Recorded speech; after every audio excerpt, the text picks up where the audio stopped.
Good evening and welcome to our program tonight on the Lost Gunboat of 1758.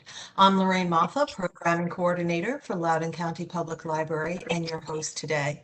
Please feel free to communicate to me by using the chat feature located on the bottom right of the WebEx screen.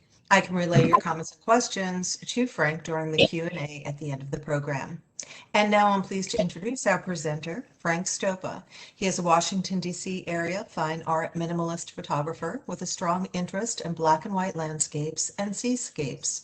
An avid technical scuba diver, he also combines diving and photography to capture images with maritime history and underwater themes. Welcome, Frank.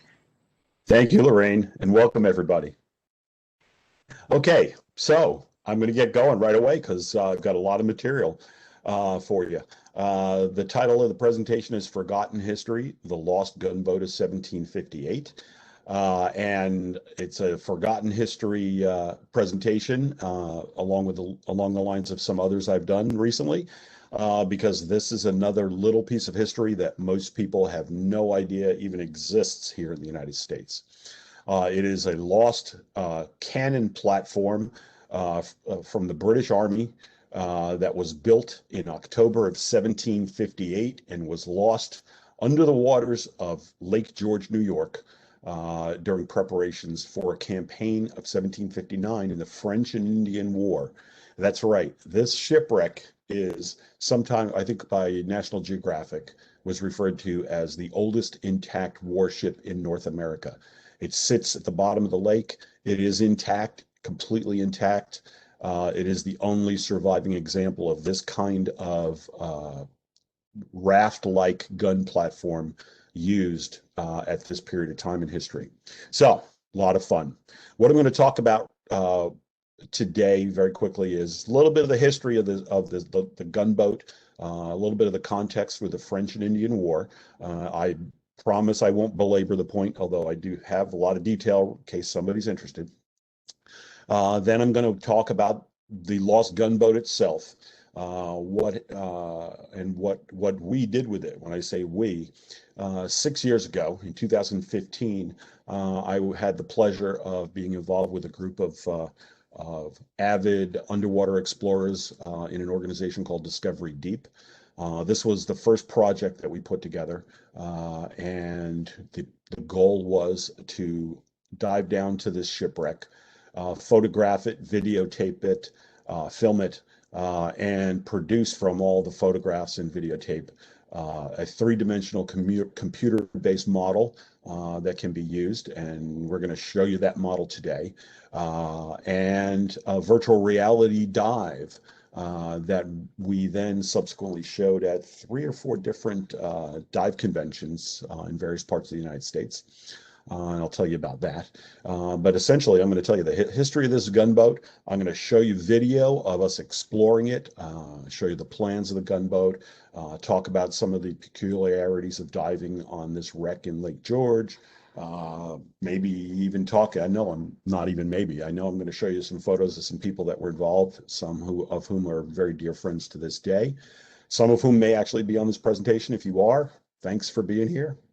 And then show you the three-dimensional model. So there we go. And then give you time for questions. Okay, so I'm going to start off, jump into the history, and I promise you I won't belabor the point, but I do need to give you a little bit of context. Colonial wars in North America.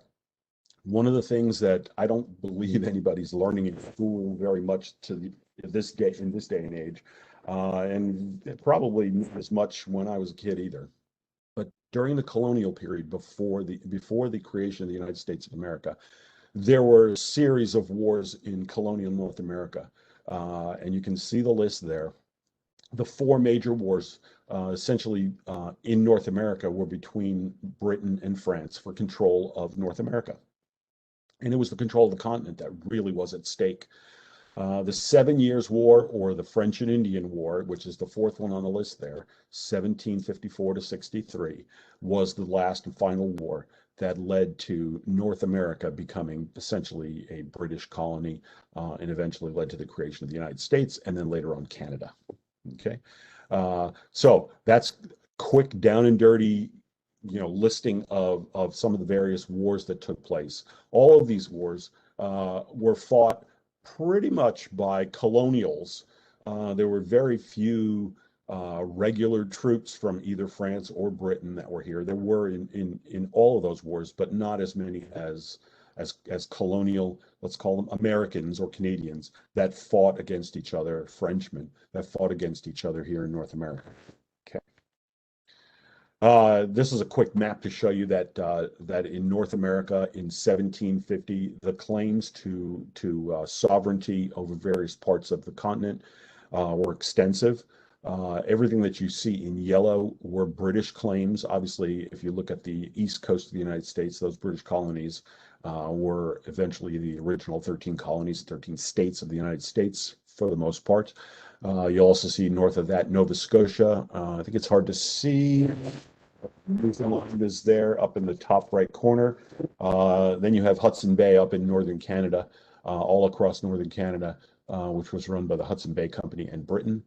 New France basically occupied or started with the St. Lawrence River going down to Quebec City and then down into this, what is now the central United States, what eventually became the Louisiana Purchase. Spain had parts of the Caribbean and Florida, and also had claims to the Western United States. In fact, if anybody's read any of the settled colonization of North America, you find out that some of the first people from Europe to travel across the United States traveled into the Western United States in the 1500s, and they were Spanish explorers and slaves. A lot of whom were Muslims. Anyway, minor piece of history, but important to understand. Now, let's talk about the French and Indian War, because this is the war in which our lost gunboat was lost. And I'll go through this history in a couple of slides, and then we'll move on to talk about. The war lasted from 1754 to 1763, when 21-year-old Major George Washington was ordered by the governor of Virginia, Robert Dinwiddie, to travel into what was then called the Ohio Territory or the Ohio Country, which was essentially Western Pennsylvania today, to the area of what is today Pittsburgh, Pennsylvania, and to warn the French to leave. Essentially, in the 14, 15 years leading up to 1754, the French had sent 2,000 troops, had some Native American allied troops or tribes that helped them extend their reach across that central part of North America that I showed you a little while ago. And then they started reinforcing their interest in that territory.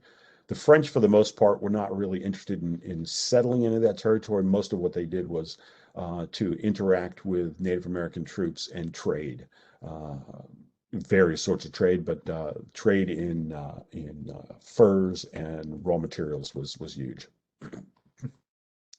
In about 1752, 53, the French started exerting themselves and sent some of those 2,000 troops into the Ohio Territory, basically because they were afraid that the British were starting to move westward from the east coast of what is now the United States into territories of what are now Western Pennsylvania, Ohio, Kentucky, etc. As a result, they started settling in and started building fortresses. This is why George Washington was sent with a small force of troops to warn the French to leave. He didn't have orders to fight the French. It was just to deliver the message. Interestingly enough, though, that didn't happen. Washington was attacked, was on the run, was required to build a fortress with his troops, and built a fortress in what is now southern Pennsylvania called Fort Necessity, which was a battle that he lost, which was, I guess, sometimes referred to as the first battle of the French and Indian War. That was 1754. Now, strategic look at the war. The French essentially experienced a period of victories between 56 and 57, a 2-year period, ending in 1757 with the siege at Fort William Henry on the southern end of Lake George, New York. That was in August of that year. There was essentially a massacre of British soldiers, civilians, and children by Native Americans. The entire story of that massacre inspired the story, The Last of the Mohicans. If you're familiar with that, the book or the movie, or both. But essentially, by 1758, by the beginning of the next year, the British began to start dominating, started to impose themselves. British had many more residents, colonial residents of North America, had many more troops in the entirety of the colonies, which they then started sending to fight the French. And the French basically found themselves outnumbered over time. But 1758 begins this process. Now, this is a campaign map. I'm going to bring this up again in another couple of slides just to give you a sense.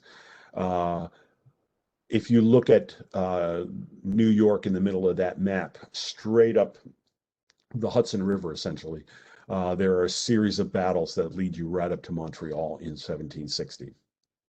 Those are the battles, that's the campaign that we're going to talk about.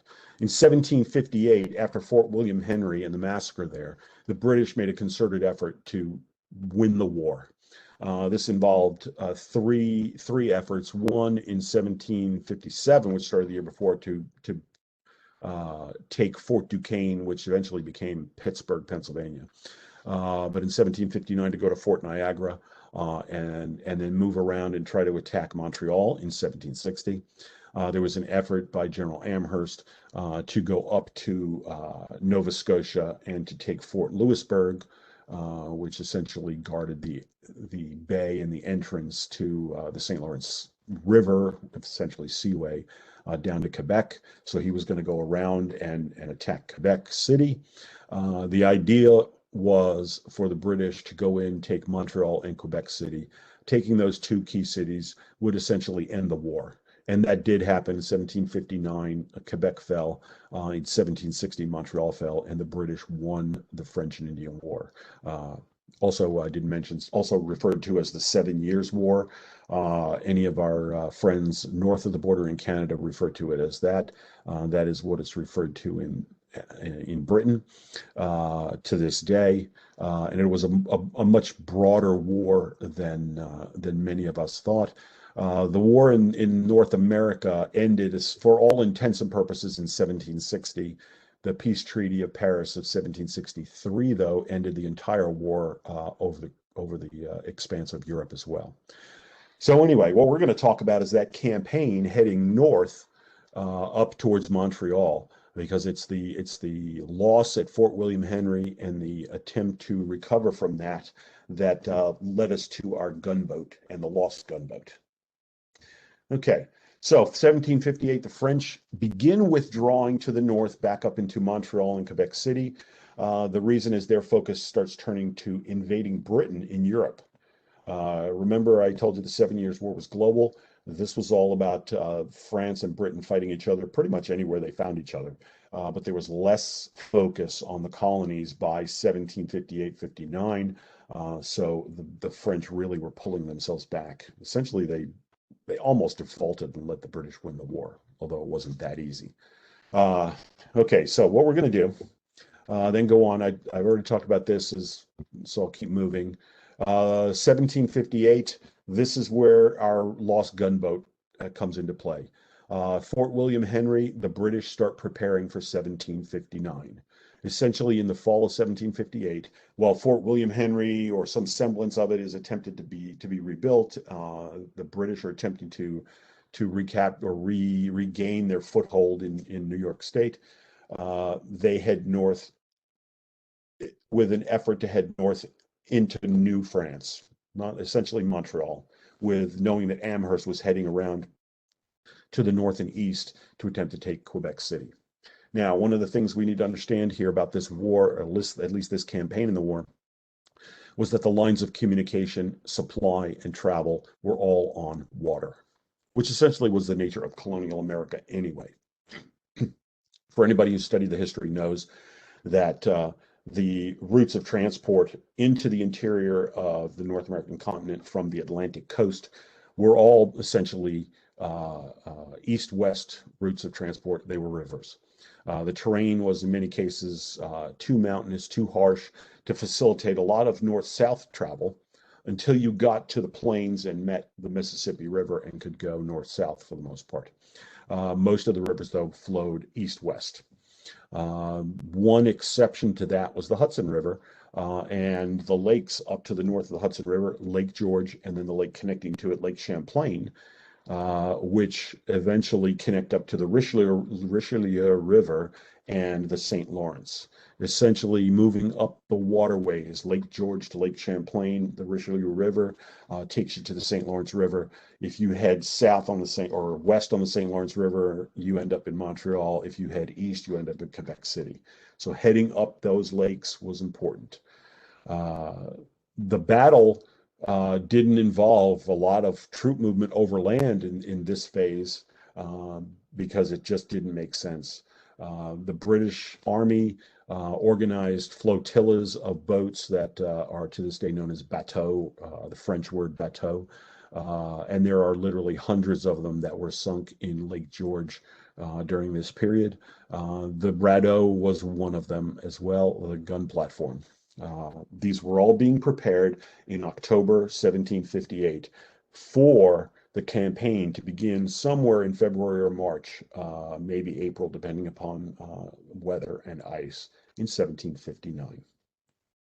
Okay, the outcome. So I'll give you the quick answer right now. Who won the war? Well, France was preoccupied with the European theater. Quebec City, as I mentioned earlier, was taken in 1759, handed over to the British. Montreal was taken in 1760 as a result of this 1759-60 campaign that I talked about, running up those lines of communication. Major fighting ended in 1760, save for an attack on St. John's, Newfoundland in 1762, in which the French attacked St. John's, Newfoundland, took the city. Not long after that, at the Battle of Signal Hill, St. John's was recovered by the British. The war in Europe, though, didn't end until 1763, and the Treaty of Paris sealed that. And that was pretty much the end of the war. The result was that Britain basically took over North America. There was still some Spanish presence in Florida and westward. Eventually, Britain eventually took that all over as well, and the United States formed a few years later after the Revolution. But the bottom line is the French no longer had any presence of any significance strategically, militarily in North America. Now, Quebec as a province, Quebec City as a French-speaking city, Montreal as well, are there, obviously. Quebec is a French-speaking province of Canada. That was part of the treaty that ended the war. The British allowed those French colonialists that wanted to remain on the continent to remain in what is today Quebec, essentially, to maintain their religion, which was Catholicism, their language, customs, culture, etc. And Quebec as a province exists to this day because of that treaty and the fact that the negotiation allowed them to remain and to continue to live and thrive. Okay, so there's your history. Now let's talk about the Radeau and the fleet in 1758. As I mentioned earlier, water was essentially the way to move. It was they were the lines of communication during this period of history and during this war in particular. The fall of 1758 saw the British preparing to move northward towards Canada. And British and Americans, because we have to say these were colonial Americans, British colonialists in America, who built most of these as you can see on the sign there, 260 bateaux, built the Radeau or the Land Tortoise, and fought the war. Okay, now winter 1758. This is the part that is really interesting and leads to the fact that this wreck exists. The sunken fleet, 260 boats. Now, most of these, if you looked at pictures of these boats, If you find them online anywhere, and I don't have any to show you here, it's really not worth it. They're basically big rowboats with a mast in the middle so they could sail them if they needed. Most of those boats, those 260 boats, were somewhere between about 25 and 36 feet long, 4 to 5 feet wide. Could probably fit 20 to 30 soldiers with gear in them, maybe. And those 260 boats were used to ferry troops from the southern end of Lake George down where Fort William Henry was initially or originally, and then all the way up to the north end of Lake George, through the connecting waterway to Lake Champlain, to the fortress that we all know now as Fort Ticonderoga. So the idea was to fight emerging from the water against any French forces on land. The interesting thing is, as winter approached, winter fighting never really happened during this period in history because the weather was too bad. We had a lot colder temperatures at that point. We're talking about upstate New York moving up into Canada. Snow, ice prevailed in the wintertime. The lake would freeze over pretty solid, and there was no way that anybody could actually fight on the water or sailboats or sail gun platforms because of the ice. Essentially, the British tactic during this period of history was to sink their boats in the wintertime, allow the ice to freeze over the top of them, and then when the ice started melting, cracking, breaking up, they would raise them back up to the surface.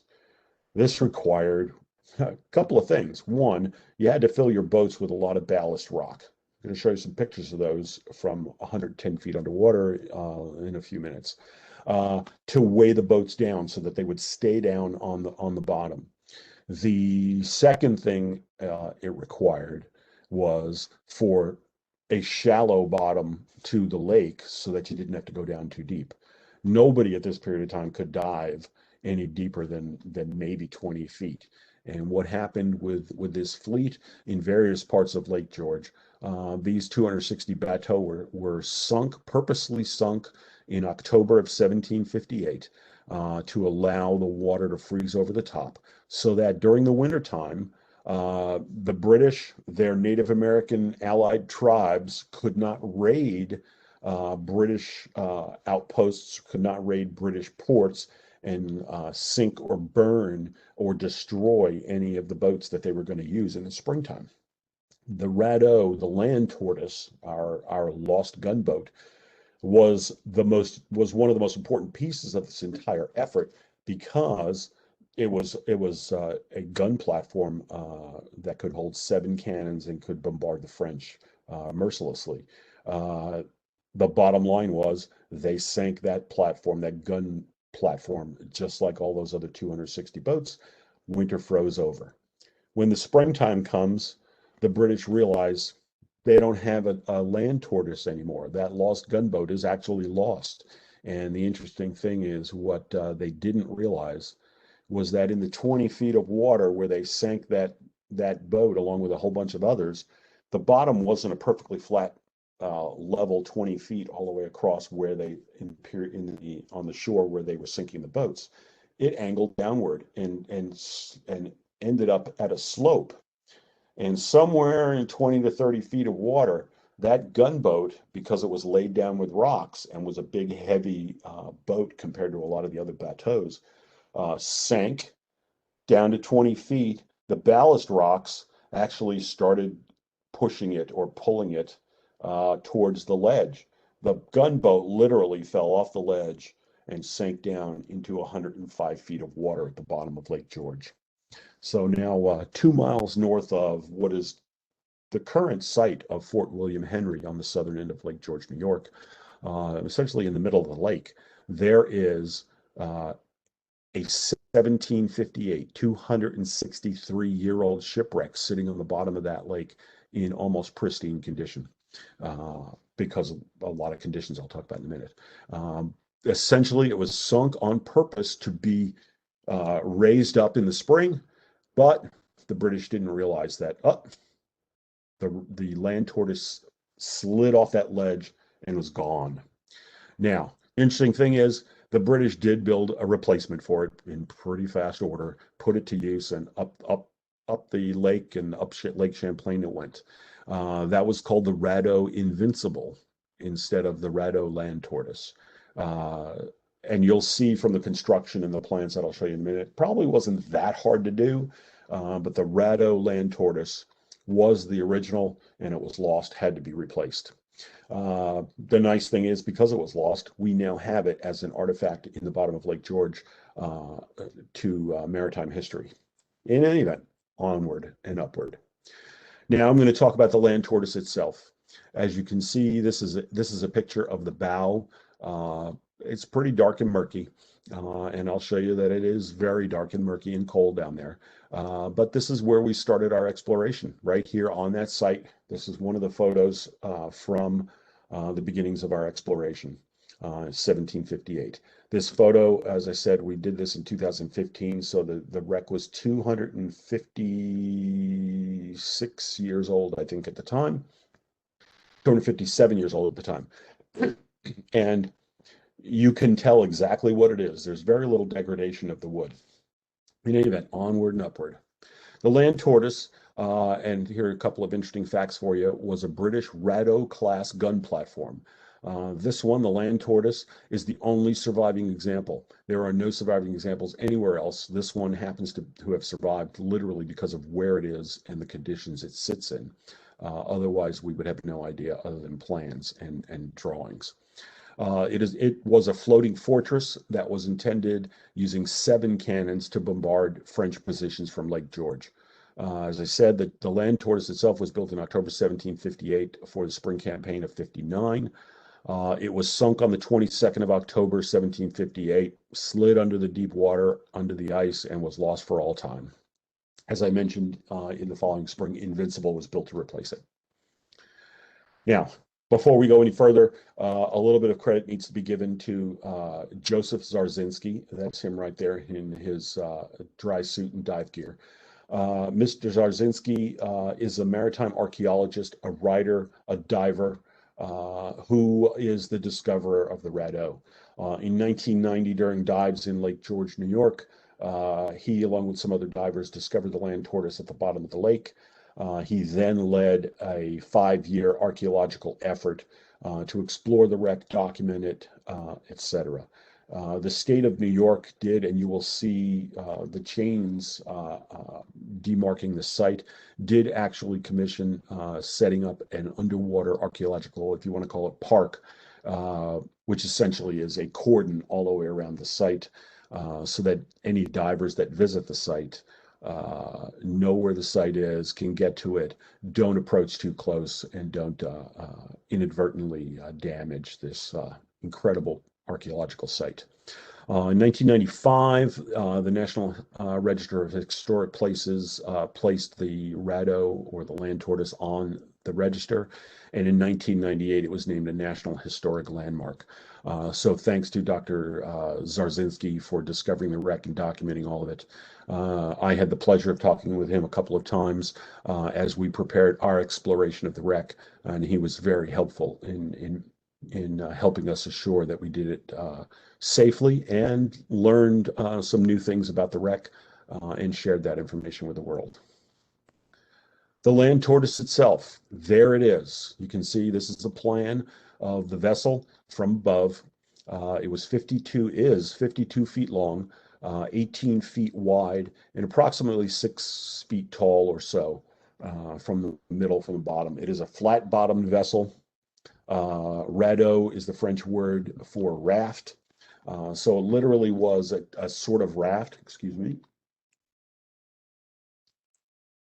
that had 2 masts in the center for sails. It was a square rig, 2-mast raft, if you will. It also had 26 oar holes that were used to maneuver when the Radeau was, or the Tortoise, was moving into firing positions. The soldiers on board would row to move the vessel, and to essentially aim the cannons, which could not be aimed unless the vessel was moved. There were 7 gun ports, and you can see the 7 holes in the diagram there, 3 on the starboard side up on the top, and 4 on the port side, including 1 in the bow, one in the stern. So that was the vessel, and we'll get a look at it in a couple seconds. This is it, a drawing of it from the museum at Fort William Henry that shows how the cannon would have been situated inside the Land Tortoise when it was being used. Now, keep in mind, there are no cannon on the wreck. The wreck was obviously the Land Tortoise itself was empty when it was sunk. The idea was they're not going to lose the cannon, so they took them off and sank the vessel. They would have obviously placed them back on when they were ready to move. This is a quick little look at the Discovery Deep team that dove the wreck, and I'm not going to name everybody in there, but I'd like to thank everybody here and those not in the photo that contributed to the project.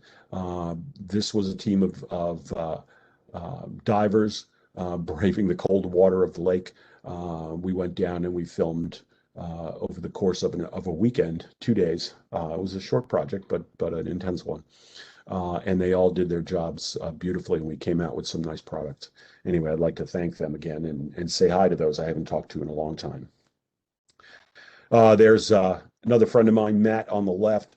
Matt is a former Marine diver and good friend of mine from my old professional career, who happened to be out in New York and decided to volunteer to be a deckhand for all of the divers during that weekend, and I thank him incredibly.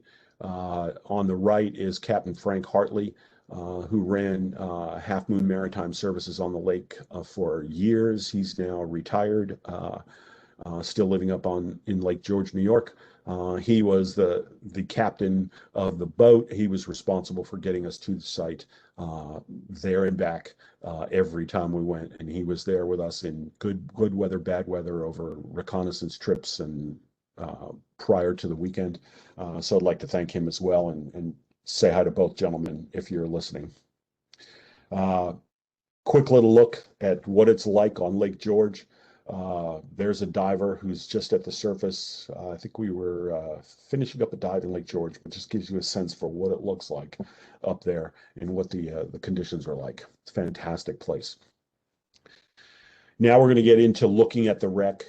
This is Lisa Jean, who was my dive partner on this project, and this is her hovering over the top of the wreck. She's about 103, 104 feet underwater, right over the top of the wreck, providing the lighting. This gives you a sense for what it was like condition-wise. You can, when you're looking up from the wreck, you could see light coming down. The water's not like diving in the ocean because of all of the algae and marine algae and bacteria growing in fresh water. The light that filters through takes on a very distinct green tinge versus a more bluish tinge in the ocean. There's an awful lot of particulate in the water, which was challenging for us in terms of photographing and filming, but that's the nature of the beast when you're underwater. This also gives an interesting perspective on how we did the filming. We always had divers diving in pairs, 2 at a time on the wreck, and we were staggering them for a variety of reasons. But the idea was for one diver to actually carry the camera. Most of those cameras were GoPros set on video, and we videoed the entire wreck. And when I say the entire wreck, we would start at the top at the bow here, and literally swim a circuit around the top, and then swim a little bit lower around the middle portion of the hull until we got all the way down, right down to the silt and the dirt at the bottom of the lake, at the bottom of the wreck, and filmed everything all the way under. We then got into the wreck and with permission and filmed around the interior, which is something that most divers never get a chance to do. So we were very lucky to do that, and we'll show you the film of that in a little bit. This is an image I shot of the bow of the wreck, giving you a sense for what it looks like right now. For the most part, and you'll see from other photos, the wood of this ship is pretty much intact from that line at the top there down, where you see the more of the darker wood. That's all oak. That was intended to create a vessel that was strong, could repel grape shot and even maybe smaller cannon shot if it was fired at it. The upper levels were pine, and the pine was soft, more flexible. All of the upper deck or upper hull was angled inward like this, so that if cannon shot came in, the pine would flex a little bit and absorb some of the impact without breaking or splintering the wood, and then deflect it off so that the vessel was a little more invincible than many. But that gives you a sense for the different kinds of wood and the fact that it's all pretty much intact. This is a quick little image of a pair of divers. I think this was Mike and Kevin, who were filming various parts of the wreck. As you can see, I believe here, the diver on the left has the camera and a light in his hands and is filming as he's swimming towards us in the view. The diver behind him is actually holding the lights on the spot where the videotaping is taking place, so that we could do our work later on to produce the 3D and virtual reality. This was all, you could see we had the plans. So when we eventually went to work with the model maker, if you will, or the developer, what was really critical was filming the wreck and getting the textures and the colors as close as possible, so that we could reproduce it as closely as possible in the virtual world.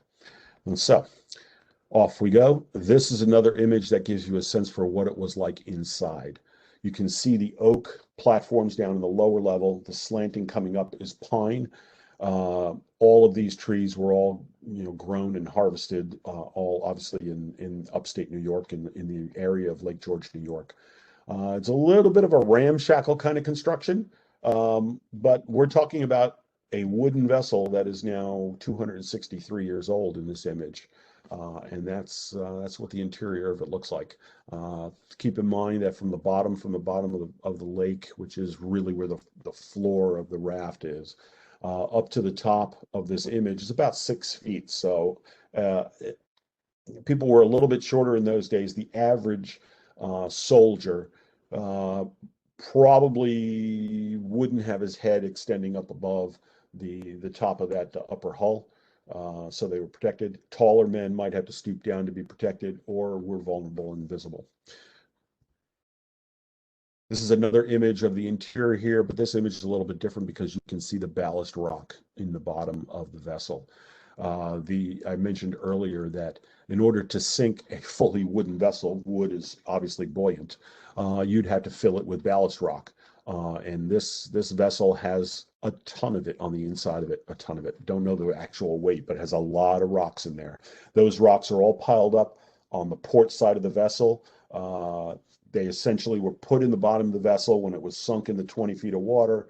When it hit that slanted bottom, the rocks all moved to one end, shifted the weight of the Radeau, and then literally pulled it under and sank it into 105 feet of cold water in Lake George. It then shifts all around again as it lands, because the Radeau is sitting almost perfectly flat on the bottom of Lake George since that day. Most of the ballast rock, though, has shifted to the port side because of some of the spring flow within the lake, and I'll talk about that in a few minutes. Okay, let's see where we are here, because I think I have a video to show you. I'm not sure if that's a video yet or not. No. Okay. This is to show you the ore. I'm sorry for that. This is to show you the ore holes that were basically drilled into the hull of the vessel. As I said, there were 26 of them all the way around the Land Tortoise. Those were for oars. Those were there to enable the soldiers to row and to maneuver the vessel so that the cannons in those 7 gun ports could be aimed where they wanted them at the right times and most effectively. That might be the video. Let me see. There we go. Okay. Whoops. What I'm going to show you here real quick is a video of the Radeau. It's got a little bit of music with it. It's a few minutes. Just gives you a sense for what this wreck looks like at the bottom of Lake George.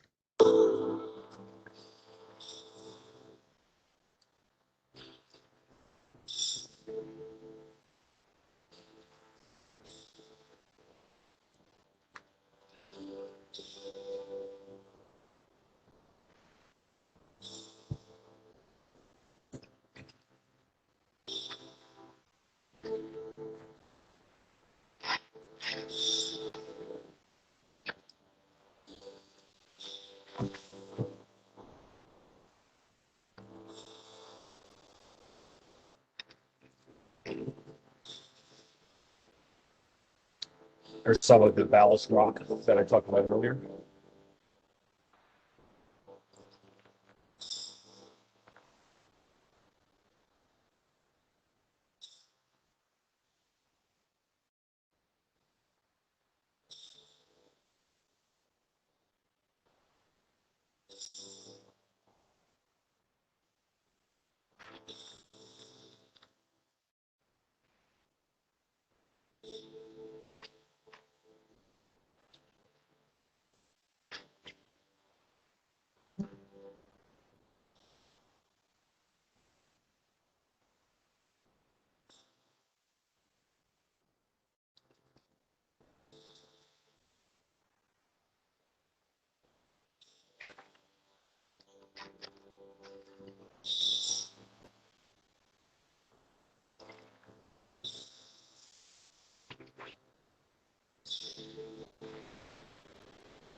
I'm going to pause this right here because this is where you can see an interesting dynamic with shipwrecks, this one in particular. What you're looking at is the starboard side of the wreck all the way at the bottom of the lake. That wreck, as you look at it, the bottom appears to be lifted off of the bottom. It has been raised or tilted on an angle approximately 4 to 6 inches, depending upon where you are, off of that bottom. What happens is Lake George, New York is fed from a spring, an underground spring, at the southern end of the lake. The Radeau is facing east-west, its bow pointing to the east. So that southern flow coming into the lake, which is very, very gentle, but over 263 years, exerts a force on the wreck. And what happens is that water is literally forcing the wreck to tilt to its left side or port side, and causing that gap between the bottom of the wreck and the bottom of the lake. When you look as we go around to the other side, you'll see the wreck where the side is actually dug into the bottom of the lake and caused a little mound beside it.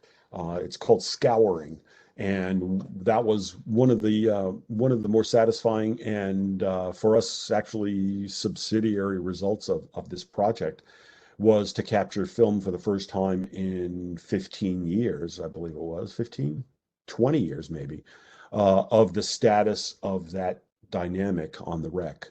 We forwarded that links and videos to folks in upstate New York and New York State Environmental Commission so that they had that information available to them. But you can see that that's going on there. So I'll let this go for another minute or so, and you can see where it scours into the bottom.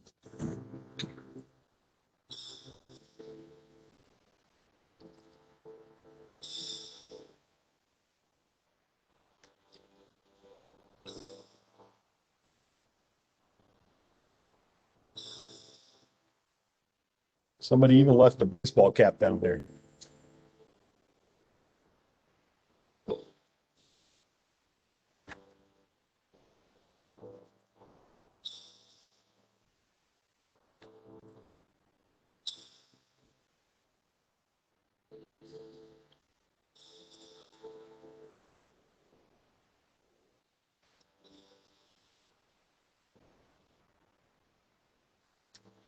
Now you can start seeing the scouring where there's that mound of ground. The wreck has pushed into it and pushed the ground literally away from the wreck. Here it is pushing into the bottom of the lake.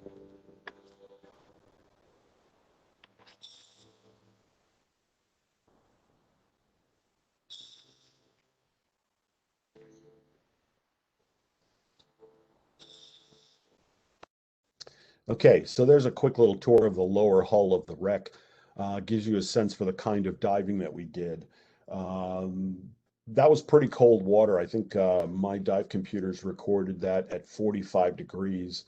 We've been in the water on this wreck where it was, I think, down to 43 degrees, which doesn't sound that cold when you talk about winter. This was the middle of June, but this is 43 to 45 degree water is darn cold. Um, we couldn't spend an awful lot of time down there each dive, but maximized what we could. But the goal was, if you look at the side of the hull there, was to capture the image of the texture so that we could replicate that in virtual reality as best we could. This was my dive partner, Lisa Jean. And just to give you a sense for, we did have some downtime in these dives, and most of that was when we were doing decompression stops on the rise back up to our boat.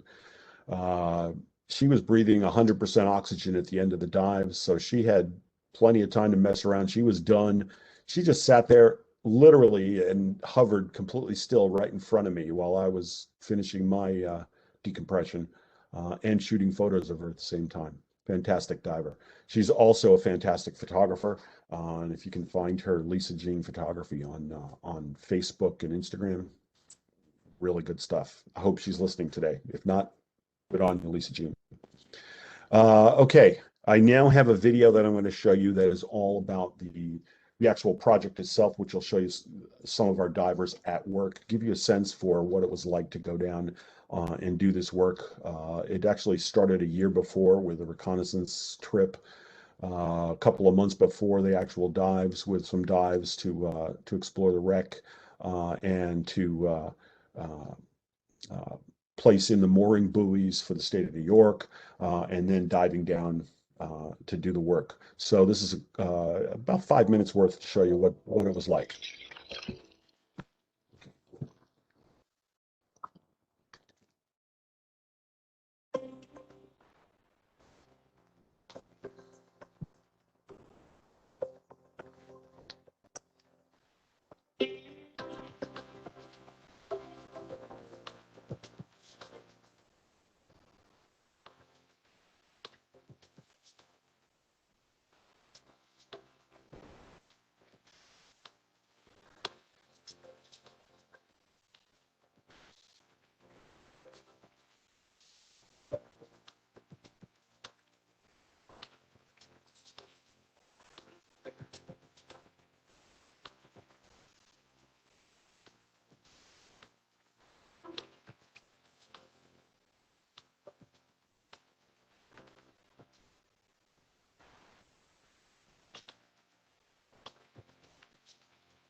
All right, so that's a video that we created to give a sense for what it took to do the actual work of creating the virtual reality and the 3D model.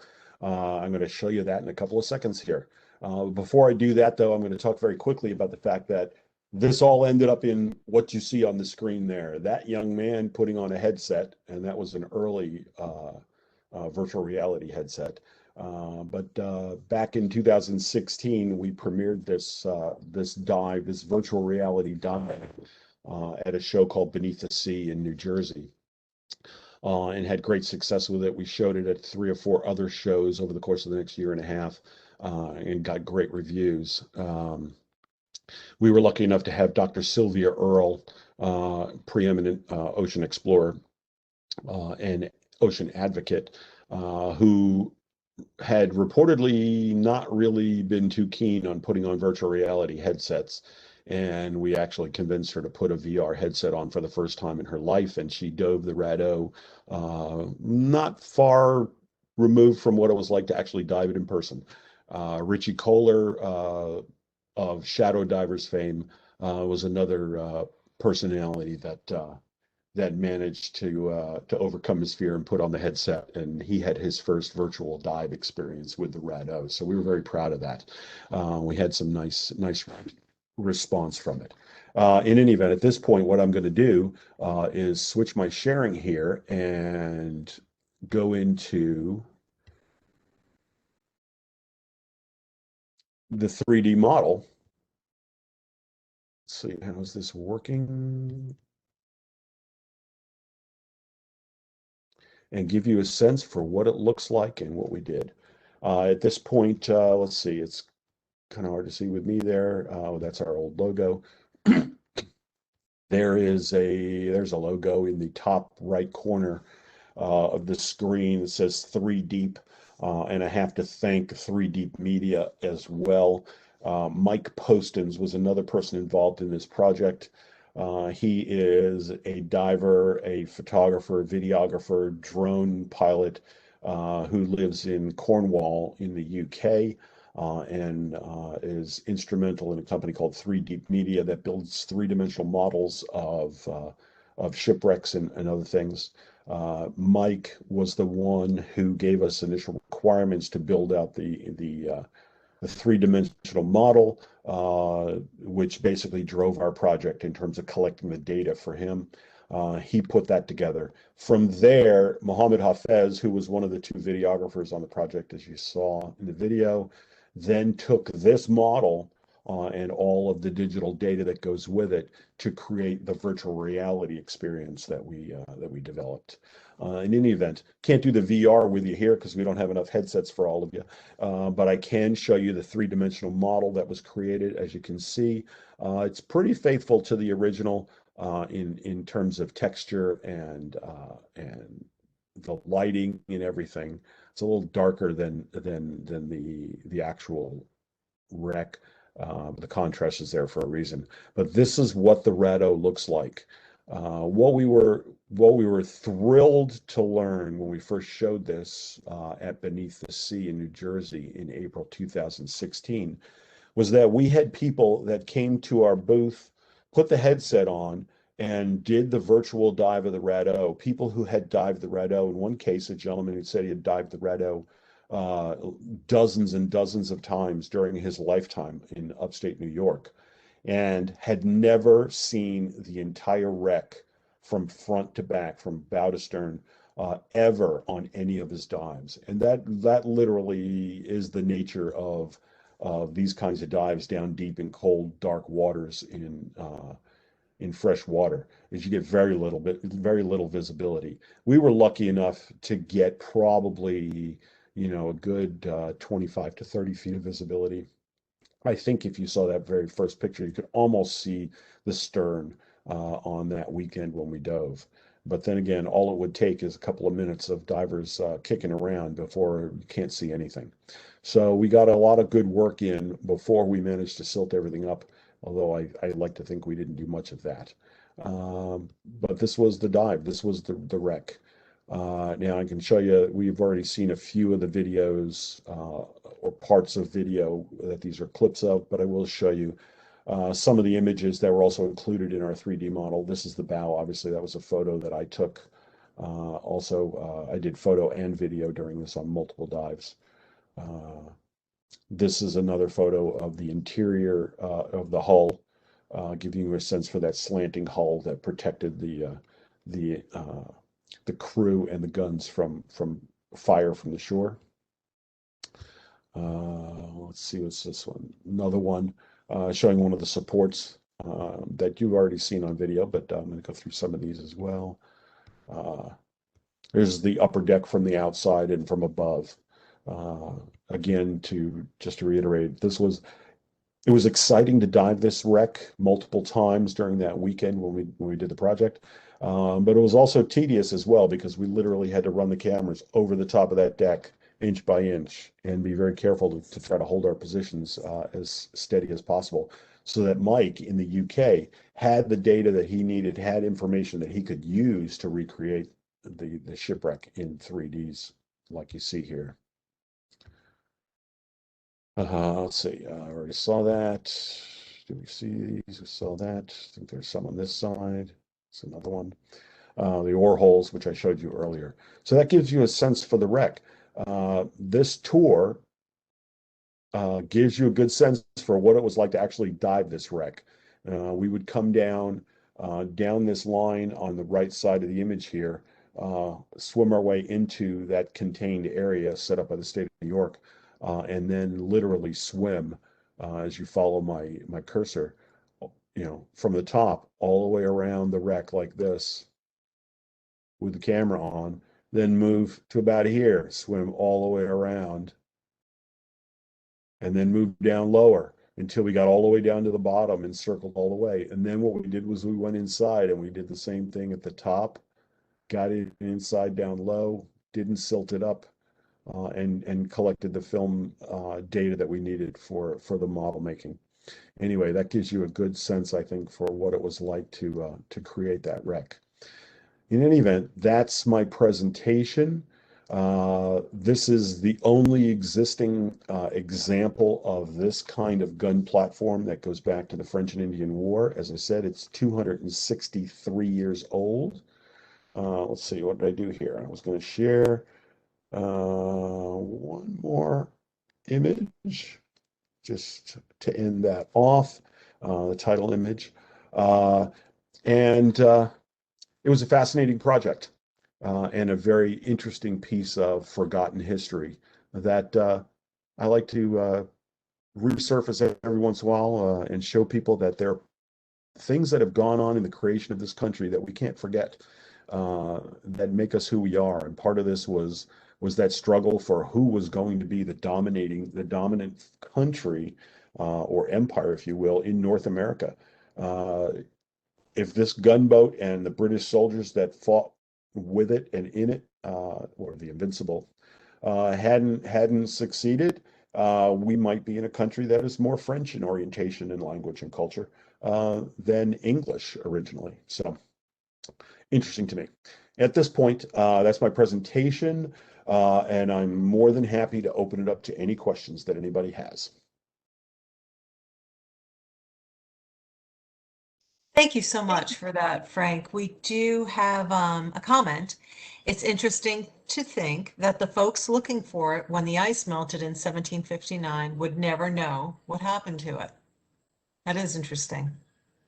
That's absolutely true. It was one of those things where all they could do really was send divers down, or free divers down 20 feet to see if they could start pulling up rocks, in the Yeah. hope that eventually they'll pull enough ballast out of the Radeau that it would float up to the surface.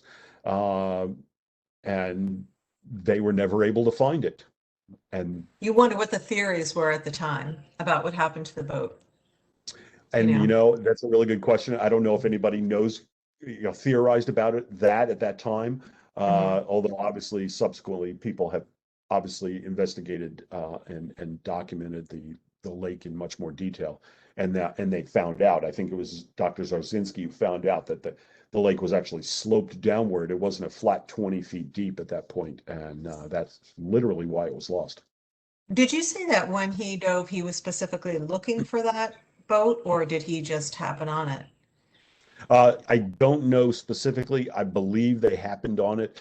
Uh, as I said, there were 260 boats or bateaus that were sunk in and around that area during that period, and I know that they were searching for those. So I think discovering the Land Tortoise might have been fortuitous. Being 110 feet, 105 feet down, uh, I think it's also possible that fishermen may have seen something down there on their sonars as they're, looking for fish and that kind of thing. Mhm. Old boats and shipwrecks tend to be fantastic magnets for sea life and marine life. And Yeah. knowing where the wrecks are is something that all fishermen in all bodies of water use to their advantage. Uh, and I know that in instances where we were trying to find the buoy markers to put the buoys on one year, we couldn't find them. We ended up having to use the captain's sonar to identify the wreck. It was funny because eventually Frank Hartley uh, put a 110-foot line on a plastic bottle that he filled with water and drove his boat following his sonar right to where he thought the land tortoise was below us, and they just literally dropped Sure. it out of the boat, and we got in the water and just followed the line all the way to bottom, and lo and behold, it was like right next to the wreck. We could then go Wow. from there, follow the line up, and bring the buoy in. So, because the Wow. buoys, they were the mooring buoys that were 15 feet underwater, it was hard to find because everything would freeze over in the winter. You can't leave the buoys up. What So, happened to everything that was on the boat? There must have been things on the boat, right? Or did they completely no, wipe it clean before they sunk it?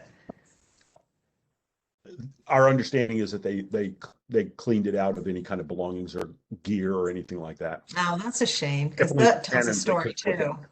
Yeah. Yeah, Uh, and the bateau were that way too. The boats, the small rowboat, or small sailboats, were the same way. mhm. Most of those, amazingly enough, uh, there are only 7 of them in existence now in Lake George, and I want to say probably in about 20 to 30 feet of water. They have almost completely deteriorated, and the only thing left of them for the most part is their keels that are stuck in silt. Uh, the Radeau exists almost completely intact because it slid down to 105 feet. And because it's down there, it's got much less light coming through the water to promote bacterial and algal growth that would accumulate on the wreck and eat it away.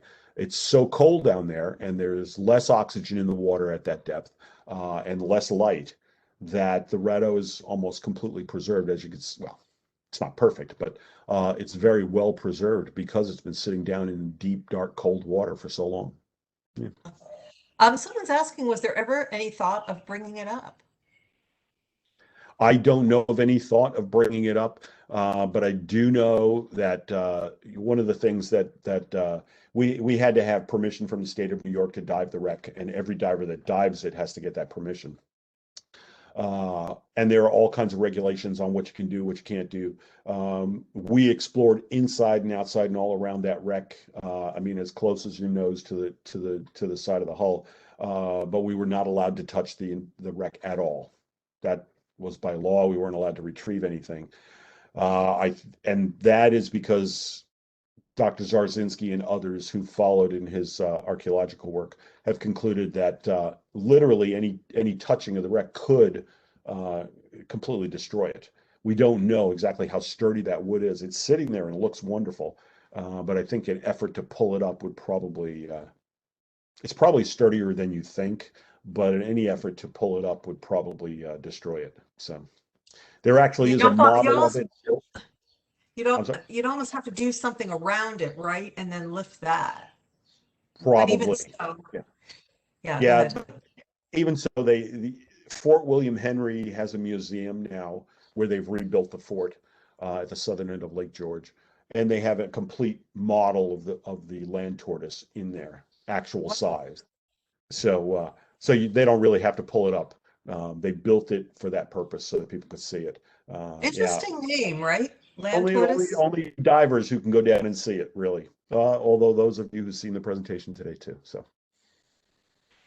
Interesting name, land tortoise, Yeah, right? I think the shape probably had something to do with it.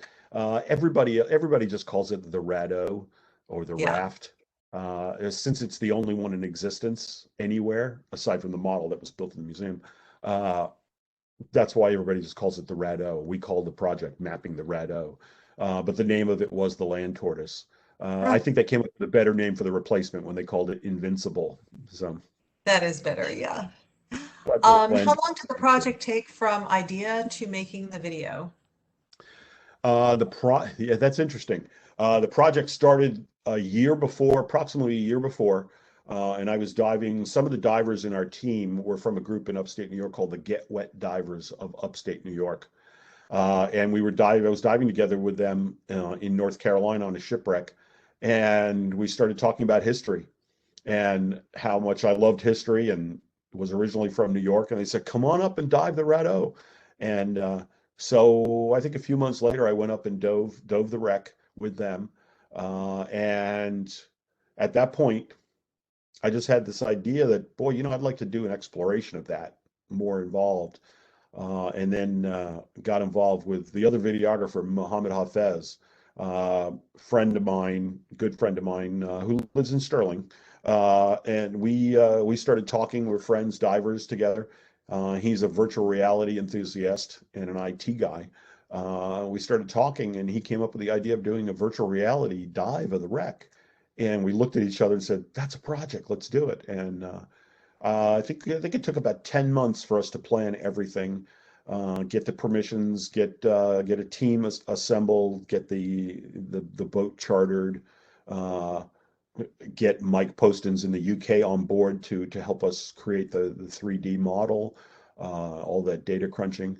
And then probably, so it was June, it was April, it was about 9 months or so from the time we did the diving to the time we actually showed the virtual reality in New Jersey in April of 2016. So it would have been about June, July of 2014 to April 2016. Yeah, about 20, Oh, 22 months, like that. yeah. It was a lot of fun. It's a A lot good of fun. project. Yeah, absolutely. Yeah, it was. It was. Kept me How busy many for a boat, while. how many ships do you think are on the bottom of Lake George? That's a really good question. We know that 260 boats were sunk in 1758, along with Right. the Land Tortoise. There are only 7 remaining of those.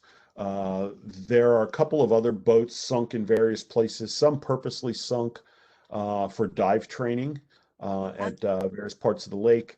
There are some that were sunk, just lost, sailboats fishing boats that sank due to accidents. There is, and it's rumor and urban legend that there is a small, uh, like small 1 or 2 man submarine that was built by somebody living on the lake and sank in there. And there was also a rumor that it was full of all kinds of explosives, which I think in the 80s or 90s led the United States Navy to send an ordnance disposal team to dive down and check Yeah, it out. can't I mean, a have. lot. So there are all kinds of stories. I think there are more bigger boats and ships. I don't want to say ships, but large boats that are in the bottom of Lake Champlain than there are in Lake George. But Interesting. the Radeau is still, the Land Tortoise is still the most famous of them all. Yeah, that's just incredible. Would you please talk a little bit about the diver culture? The diver culture. Yeah. The diver, what is the diver culture? Uh, I'll give you my take on it, and Okay. if anybody disagrees, please weigh in. But first and foremost, it's about wanting to see places that nobody goes, doing things that most people will never get a chance to do.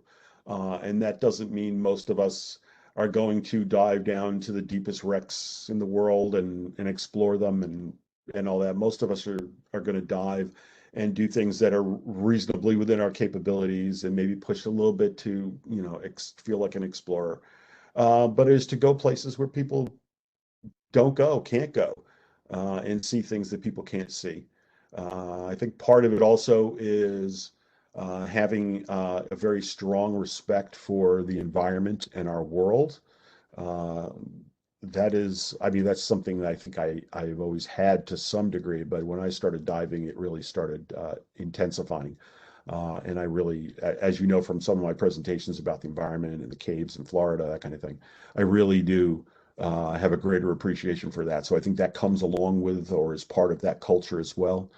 Uh, and there's a little bit of ego involved in it too, because we can say we're divers, and are you? And it takes a lot of work, a lot of dedication to train to the levels to be able to do something like this dive in Lake George. And I mean, a lot of divers are capable of that. Uh, so it takes dedication to do that. Um, yeah.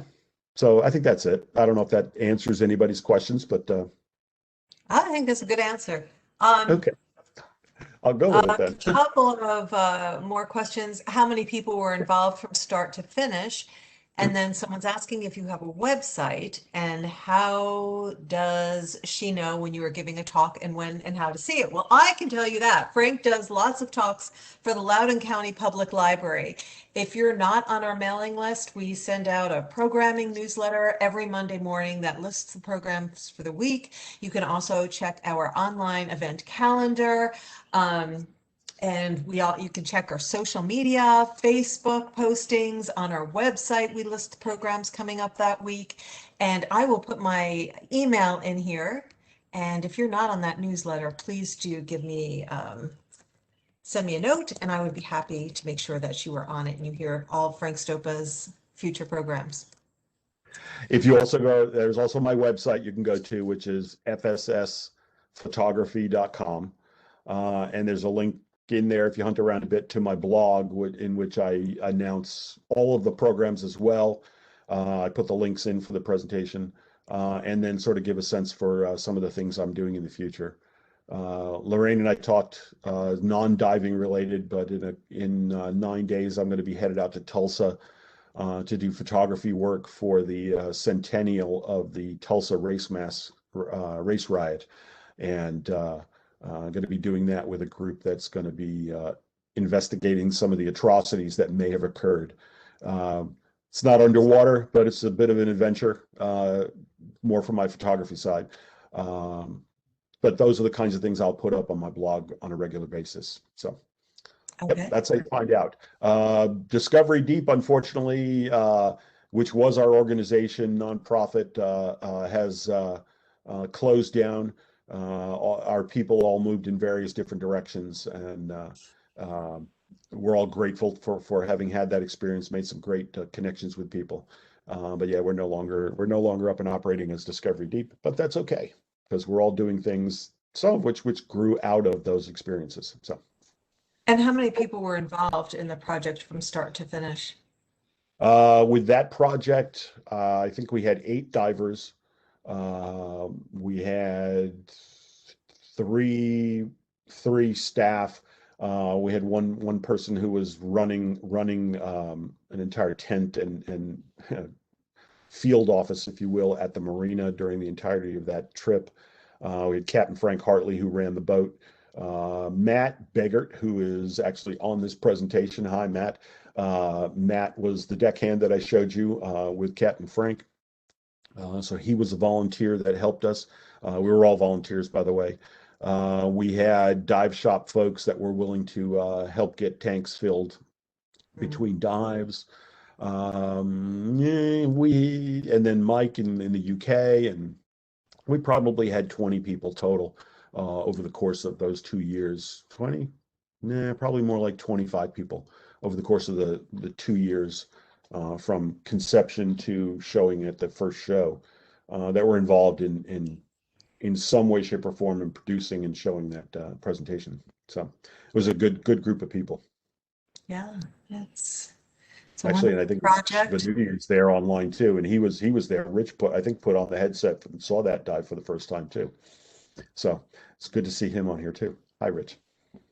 Any other questions for Frank? How deep did you say Lake George was? I don't know how deep it is. That the It's Radeau's at 105 feet, 105. Okay. 107 if you put your dive computer in the silt, but no, 105 feet. I think there are parts that go down to, I want to say 300 feet in certain parts, but I don't want to guarantee that. What's the deepest distance you've ever dove? I've gone to 200 feet. I'm a That trimix diver. just must be crazy. How long does it take to get that deep? I mean, sorry for my, Well, is that something you kind of have to do a little bit gradually? You don't just shoot no, down. you have to go through a series of training courses uh, to learn. I don't want to say learn the skills because there's actual science behind breathing gases that you can use at certain depths. So you have to go through that training to do that. Uh, your instructors have to be comfortable that you're not going to panic when you go down to 200 feet. Yeah, So let's see what you look like at 20 feet and 50 feet right, and 100 right. feet. Yeah. So it takes for every diver knows this. It takes, in some cases, a couple of years, maybe more, No, to but go I through mean, those classes and get the experience. how long does it take to get down that far when you're diving? Uh, Depends on how fast you drop. Uh, Generally speaking, I think most of the divers I work with try to descend at about 30 feet per minute. So if you're going to go down 100 feet to the Radeau, it's about 3 minutes to get Oh down to my the bottom. gosh. Wow. Yeah, Wow. you're That's dropping surprising to slowly. me. That I Yeah, no, thought it the would be interesting thing is, much longer, actually. no, you actually drop pretty fast. Yeah. What you can't do is you can't come up fast. That's the part that hurts, where you get the bends. But Yeah. what happens is, I think originally, not long ago, the training said you could descend at about 60 feet per minute, and I think that's what the U.S. Navy says. But you got to be ready for that. I've done that fast, but you got to be ready for it because every time you descend in the water, every foot you descend, the weight of the water above you presses down on you more intensely every foot. Wow. And that's where they talk about the pressure of the water. And what happens is that water is then pressing on the air cavities in your body, in particular in your sinuses and your lungs. But your sinus is the worst. And so what you have to do is you have to hold your nose and equalize by blowing air into those cavities to Yeah. equal the pressure outside. Wow. If you Yeah. go down too fast, you'll feel that pressure and you'll get pain. You can equalize, but it's not, you should do it more gradually. That's why we go down 30 feet a minute, Yeah. And or then coming a up, little how faster. long does that take? No faster than 30 feet a minute again, but usually that's a little bit slower than that usually. Mm. But those dives, um, my partner and I were doing decompression dives, so we stayed longer because we were certified to do that. We stayed on the bottom at 105 feet for up to 35 minutes, I think, on our dives, which meant, I think I had it written down here, 12 minutes of decompression coming up. Hmm. Where you rise up slowly, we had to stop at 40 feet for a minute, 30 feet for a minute, and then 20 feet for 10 minutes. Uh, so you basically sit there at 10 feet under the water, breathe, or 20 feet underwater. I was breathing 50% oxygen, Yeah. so as not to get the bends. So we have to rise up slowly so that you don't have problems. Yeah. But it's Interesting. all No, part of the training you get when you become a diver. oh So yeah. Boy, there must be so much to learn about that. It's fascinating. it's It's, everybody can do it. Yeah. You got to have a little bit of Given the time dedication and to time and right. detail, and yeah, and doing it right. But Yeah. almost everybody can do it. Yeah. So All right. Well, anyway, thank you any other so questions? much. No other questions right now, Frank. So thank you very much. And thank you all for joining us today. Had lots of thank yous, Frank, and compliments. So I think everybody Thank you, enjoyed it. everybody, for being here. Appreciate it. Um, Thank you. right. We'll see you all next time. Bye-bye.